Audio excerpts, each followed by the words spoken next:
Hey everybody out there, this is Seto, and today for you guys, I'm going to be profiling for you one of my favorite decks, I guess you could say, of all time, and that is Harpies. This is a deck that I re-picked up in Dragon Ruler format a long time ago, and I've been playing it ever since. Granted, I have not gotten to the chance to profile it for you guys on the channel in a long time, but today, guys, I'm going to do a deck profile of this deck. And so without further ado, guys, we'll get into the deck. I'll talk about the deck. The deck's a great rank 4 spam deck with the ability to pop back row, which I hate back row in the game of Yu-Gi-Oh!, though I love playing it myself. So it's a very solid deck overall. So first off, we run our 3 Harpies Chandler. This helps you go for your rank 4 plays, which can help you go into Chidori first turn. Chidori is such a good monster, a good XYZ monster. I would argue it's one of the best XYZ monsters out there. But beside the point, this can help you go into Chidori.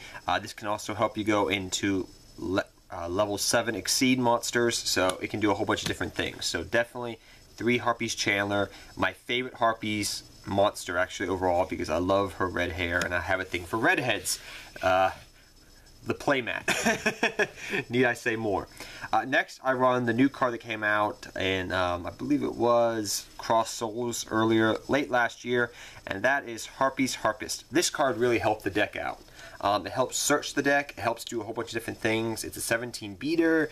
It does a lot of things for the deck. It was another Harpy card for the deck, I guess you could say, that could just help it pitch it. You can get effects off of it from pitching with Harpies Chandler. You know, the list goes on and on. You can send it to graveyard through Foolish Burial to get its effect off. So there's a whole bunch of different ways you can use this card effectively. So definitely 3 Harpies Harpist, a very good card in this deck. Next, I run 3 Harpies Queen. Now, I know a lot of people, personally, and I will agree with you to a point, only like running 2 Harpies Queen. And I understand why that's a thing, because Harpies hunting ground is not as good as it used to be, and I'll agree with you on that. But at the same time, from playing this deck a lot throughout the year, this last year and this year, I did find something that was very important about Harpy Queen. It was another Harpy I could pitch to the graveyard, number 1. It was a 19 beat stick with Harpies Hunting Ground. It's a 21 beat stick. I believe it was with 22. I forget off the top of my head how much attack I get. But also the main thing was I could pitch this to the graveyard, and it's another Harpy in the graveyard for Hysteric Party, which is pretty much like you return from a different dimension. So literally, it was another card I could have in the graveyard and bring it back and make Hysteric Party that much more live, that much more quickly. So I wanted to get a lot of Harpies in the graveyard as fast as I can, flip up the Hysteric Party, go off, OTK my opponent, make Chidoris, do what I need to do, and win the game there. And Harpies Queen means I can pitch to the graveyard, bring it back. So I definitely like the 2 Harpy Queen in the deck. Next, I like the 3 Harpy Queen, excuse me. Next, I like 2 Harpy Dancer. Some people like running 3 Harpy Dancer. Personally, I just like running 2. If you want to run 3, go right ahead. Mainly, I just like her for popping back row. Sometimes, mind you, popping Pendulum Zones, popping Pendulum Zone 1, popping the other Pendulum Zone. Depending upon the deck I'm playing against. But it's really nice as a 2 of in the deck. Especially, it can help pave the way for your OTKs and whatnot. Really nice card overall. And pave a way for your XYZs too if you have Hunting Grounds out. Next, for my Harpy cards, I run 2 Harpy Lady number 1 and 1 Cyber Harpy. I will tell you, when I was rebuilding this deck, I got from different players saying different ratios of these cards I should run. Some people said I should just run 3 Harpy Lady number 1 because it gets the attack boost. Some people said I should just run 2 Cyber Harpy. Some people said I should run 2 Cyber Harpy and 1 Harpy Lady number 1. And every time I looked up deck profiles of Harpy Ladies just to get an idea of what people were doing, I find a whole bunch of different ratios. No one did the same. Personally, for me, I found that it depends upon the player. And me as a player, and from playing this deck for a long time, I do like the 2 Harpy Lady number 1. It can give attack boost when you have a Hysteric Party going on, and just in general can be very good. It's pitching fodder if need be, and Cyber Harpy can just be a beat stick. Granted, yeah, we have Queen, and we have now, you know, we have other cards out there, but I do like the 1 Cyber Harpy. It can come in handy. So I do like the 1 Cyber Harpy in the deck and the 2 Cyber Lady, Harpy Lady number 1. So that's my ratio I won of that. Then I won 2 cards that some people run, some people don't run. Personally, I like running them. So I won 1 Blackwing Zephyros the Elite. Granted, not all, you don't need to run it, but I do like it. There's different combo plays you can do with Hunting Ground, so you can, you know, bring this back, bounce the Hunting Ground back to your hand, then go off with your, you know, your Harpies if your opponent doesn't have back row, then activate the Hunting Ground again, and then OTK them. There's different things you could do. You can bounce the Hysteric Sign back to your hand. There's different things you could do. Fiendish Chain was a thing I was using in the deck before. You can rebounce your Hysteric Party, then reset your Hysteric Party. There's a whole bunch of cards you can use with Zephyros. And Harpy's Pet Dragon is a card a lot of people don't like because it could be a dead draw. Though I still see people running it like in the old days as a 2-of in the deck, or people just make it a rank 4 deck. But I like the versatility of the deck. It's a 1 card. I have ways of pitching it out of my hand. I don't mind running it as a 1-of. If I dead draw it, so be it. But nah, it comes in handy more often than not. I'll just say that. So I do like the 1 Harpy's Pet Dragon and the 1 Blackwing Zephyros the Elite for rank 4s, and this goes for rank 7s. When you have Chandler out in the field, you pitch a Harpy card, bring out Harpy's Pet Dragon. This becomes a 7. This is a 7. You exceed for Big Eye, Drago Sack, Red Eyes, whatever. So I do like those 2 cards in the deck though. So that is all the monsters. For the spell lineup, personally, I think this card is busted. You may have a different opinion depending upon the meta, but I think this card is just amazing. When I saw this card originally come out in Harpies, and then I saw Harpies Dancer, I said, oh my gosh, this is so OP.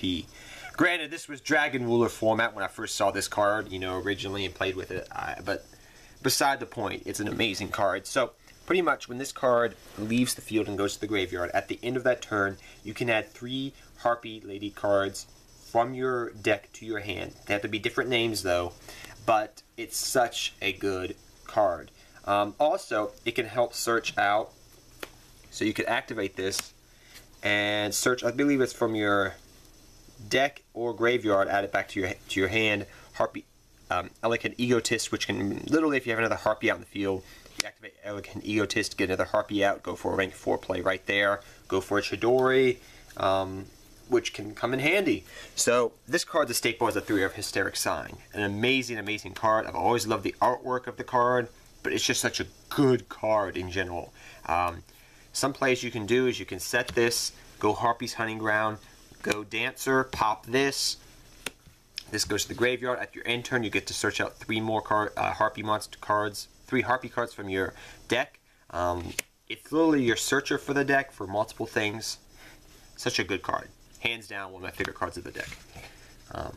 I really enjoy this deck, guys. For its playing style, it really fits me, I guess you could say. Next, I run 3 Harpy's Hunting Ground.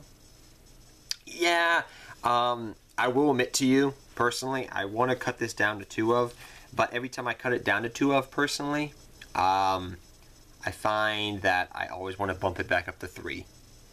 So for a good month and a half, I played this as a 2 of recently. I was like, oh yeah, that works out fine.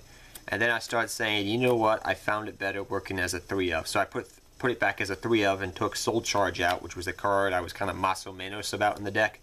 And at the end of the day, I found that I just preferred this over the Soul Charge because it just made for more combo plays and things I could do, popping back row, which I hate, against rogue decks I was facing a lot at the time. So yeah. Next, I run 3 Upstart Goblin for more consistency in the deck. It just makes the deck a little bit more faster. The deck, it's good, but it does orient around combo plays, and I want to get to my cards a little bit faster, thin the deck out with the searching, with Harpist, with Hysteric Sign, and with the Upstart Goblin. I get a good mesh of cards I can search and thin out my deck, I feel like, and it works out fairly well at the end of the day, and I do enjoy it. So 3 Upstart Goblin in the deck. For your 1-ofs, Raigeki, staple. Elegant Egotist, Book of Moon, Foolish Burial. Oh, and Instant Fusion. As of right now, it's not banned. At the moment, Instant Fusion and Nodin are still legal the time I'm doing this deck profile for you guys. I'm just letting you know that. But, let me go over this. So Foolish Burial, you may be saying, why are you running Foolish Burial in this deck? Number one, it means I can send a Harpy from my deck to my graveyard, making Hysteric's Party more live. Number two, it thins out my deck. And number three, I can send Harpies to the Harpies Harpist, this card to the graveyard, and at the end phase, I can get a search off of it. So that's why I like the Harpist. You can send this Foolish Harpist, get a search. You're filling up your graveyard for Hysteric Party and things of that nature. So yeah, I do like that. The Book of Moon, it's just good on the offensive and defensive. I really like the card. I've always have. Elegant Egotist, like I said before, can be searched out and can help go for rank 4 plays, which is really nice. Regeki, you can clear your opponent's board, go for OTKs, just clear the board in general, non-targeting card, really nice card. Insta-Fusion, it's another way for helping you go into rank 4 plays, really, really nice at the end of the day. So those are all your one-of spells that I run in the deck. On to the trap lineup. 3 Hysteric Party. I've seen people recently cut this down to 2 of, and I understand why, but I have felt like playing this deck a lot that I'm always sending cards constantly to the graveyard now. I've made the deck able to fill up the graveyard a lot more faster than I used to maybe 2 years ago playing this deck. So Hysteric Party becomes live that much more quickly. I can bounce it back, reuse it, abuse it, and if I draw an extra one, so be it. But I always want to get into this card as soon as possible. Maybe after a turn or 2, I really want to get into this card. Then I run 2 Icarus Attack. Icarus Attack works well in this deck. You all Wing Beast. If your opponent fiendishes, stops something, you just activate the Icarus Attack, blow up 2 cards on their field. It's that's simple. So 2 Icarus Attack is staple in my opinion in this deck. Really can help clear out your opponent's board. Then I run some, I guess you could say, my other 2 cards, the Solemn Brigade here. I run 2 Solemn Strike, and I run the Solemn Warning. Works out perfectly well in this deck. The Solemn Strikes right now are at 2 of, and I do like the Solemn Brigade ratio. If you have another strike, go right ahead and run it, but personally, I just like the 2 Solemn Notices, Solemn Strike, and the 1 Warning. That's all I really feel like I need right now. Just gives you ability to negate things and whatnot, so I do run that ratio of the Solemn Brigade. And then for some other one-offs I run 1 Phoenix Wing Blast and 1 Bottomless Trap Hole. I do run Trap Tricks with Flasia, and sometimes, even though I do not have an extra deck currently, I took this to tournament recently as well, and I was side decking some Trap Hole cards because I do run Trap Tricks with Flasia in the extra deck. So I have the Bottomless in the main deck for that, but also sometimes I would switch out the Phoenix Wing Blast for Space-Time Trap Hole and some other trap, like I think I had a Void Trap Hole, I think maybe, and Trap Tricks Nightmare Trap Hole. Just some other Trap Hole cards, depending upon the matchup, I could switch out for it, depending on wise. But the Phoenix Wing Blast really comes in handy. You can get cards out of your hand into the graveyard, reset your, stack your opponent's deck, so to speak. I just like it in the deck. It really comes in handy, the Phoenix Wing Blast, and you don't have to run it. You could run another trap, but I do like it in the deck. Next, for the extra deck, I do run 2 Lightning Chidori. Staple. It's a staple in this deck as a 2 of. You can run 1, you can get away with running 1, but I feel like you definitely need 2 of this card because this card is such a powerful card in this deck, and it's so easy to make. You will usually go through 2 of them a duel, but you can get away with 1. Next, I run 1 Harpy's Pet Phantasmal Dragon. I do make this card. I do make it often, and it does win me games. A lot of decks do not have a main out to this card, I find. Then I run 1 Diamond Direwolf, 1 Ice Beam Xeraphine. It does win me games and can come in handy. And the Diamond Direwolf is just good for popping things and clearing the board, because you do have Winged Beast in this deck, so you can easily make it, maybe go Hysteric Party, bring a whole bunch of Harpies back, go for Diamond Direwolf, blow up that, attack for game. It does happen. Ice Beam Xeraphine, you can make this, and it does come in handy, so I do like that in the deck.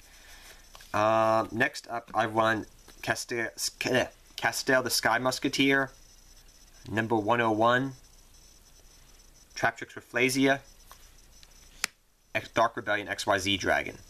Trap Tricks with Flasia, like I was saying, I do run the Bottomless in the deck. You can go for it, but I do sometimes like in my side deck, with with Trap Tricks with Lazy being a card, maybe side decking some other trap cards, trap hole cards, so I can do some things. Castel, the cool thing about Castel is he becomes 22. No, not the Taylor Swift song, even though I love Taylor Swift. But no, because of Harpy's Hunting Ground, he gains, 200 attack. So he becomes a 22 beater because he's a winged beast monster. Then we got 101 for dealing with things. We got Dark Rebellion XYZ Dragon with dealing with things. But the Castel, I thought about running double Castel because I get that 22 boost. But believe me, it does come in handy. People are like, oh, run over Castel. I'm like, we got Harpy's Hunting Ground out here, sir. He's 22. Damn, I can't run over him. Then I got the Abyss Drawler for the Nodin. You sometimes make this depending upon your matchup.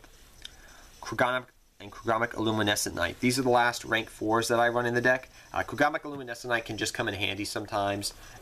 Abyss Dweller, I do like the card, so those are the other ones I run. Then for your rank 7s I run 1 number 11 Big Eye, 1 Mega Phantom Beast Dragosack, and finally guys, 1 Red Eyes Flare Meta Dragon, which can win you games and burn your opponent out if you don't OTK them right away. But the Big Eye I go into a lot, the Dragosack I go into a lot, and the Red Eyes Flare Dragon I go into a lot. It just depends upon my matchups and how the game's going, but I do go through these a lot. And then lastly, because we do run the 1 instant fusion in the deck, is the 1 Nodin. Like I stated earlier, you do send a lot of monsters to grave, so you can activate instant fusion whenever, get Nodin out, go for an Exceed play right there. 1 card Exceed, no problem. So guys, that is the Harpies deck profile for you guys. I hope you all enjoyed it. Like I said, this is one of my favorite decks to play around. I know people may have preferences in how they play the deck, and that's perfectly fine. But me personally, from playing this deck for a long time, I do like playing this deck like this. It works out well for me. I like the rank 4 aspect, but I know a lot of people don't like going into the rank 7 aspect, but I do like it because it's there and I can call upon it whenever. So I do like it. But it's really nice in the deck. It's a really good deck. It's a solid, good, well-rounded deck that is very powerful and can win games and is a very good rogue deck, I will admit that. But till next time, guys, take care, have fun dueling, good luck dueling, and I'll see all of you guys next time, and go Harpies, and go my Valentine as well.